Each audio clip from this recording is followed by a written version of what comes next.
व्याख्या आप कैसे करेंगे, आप ही बताइए। हैं इस पूरे सत्र की व्याख्या आप कैसे करेंगे? अब व्याख्या करने का हक तो है नहीं मुझे, लेकिन यह है कि गवर्नमेंट की हठ धर्मी के कारण पूरे सत्र में कुछ बिल तो जबरदस्ती पास हो गए हैं दिन में। हालांकि दिन में कायदे से कोई बिल नहीं होना चाहिए पास। नियम यह है कि इस तरह के बिल जो है जो पास होते हैं वो वैधानिक नहीं होते हैं, लेकिन यहाँ तो सब चलता है। तो जिद कभी भी जो बड़ा होता है, जो सत्ता में है, उसको विपक्ष की मांग के सामने जिद नहीं करना चाहिए। बयान माननीय गृहमंत्री जी देने को तैयार, कल आया उनका बयान, और ये कि स्पीकर को सवाल लिख के दे दें, हम उसका जवाब देंगे। आप सब जानते हैं, पार्लियामेंट को हमेशा कवर करते हैं, कभी ऐसा नहीं रहा है, कोई परंपरा ही नहीं है।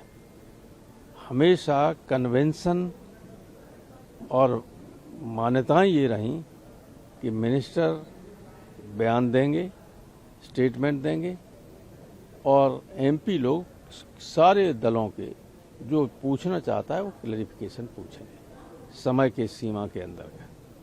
ये होता है तरीका। ये तो है ही नहीं कि साहब क्वेश्चन दे। ये तो जैसे आजकल लोग प्रेस कॉन्फ्रेंस करने लगे, सवाल पहले दे दिए जाते हैं, क्या उत्तर देंगे वो। अब पार्लियामेंट में भी ये हो सकता है क्या?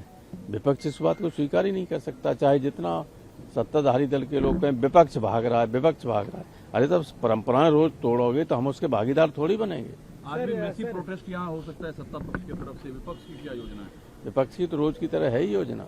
चंदा चोरों के खिलाफ विपक्ष है। सर, शिवपाल यादव जी आजम खान से मिले, उन्होंने कहा कि सरकार बनेगी तो जेल मंत्री बनाएंगे। इस पर क्या कहें?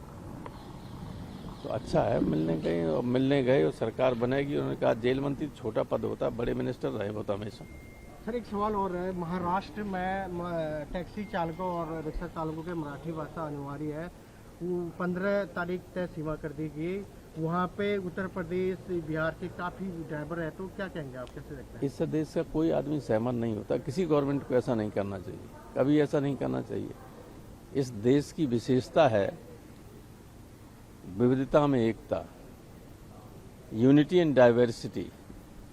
तो अब देश का आदमी देश में ही भाषा के आधार पर अलग अलग होगा, तो ये बहुत ही छोटी मानसिकता वाली बात है।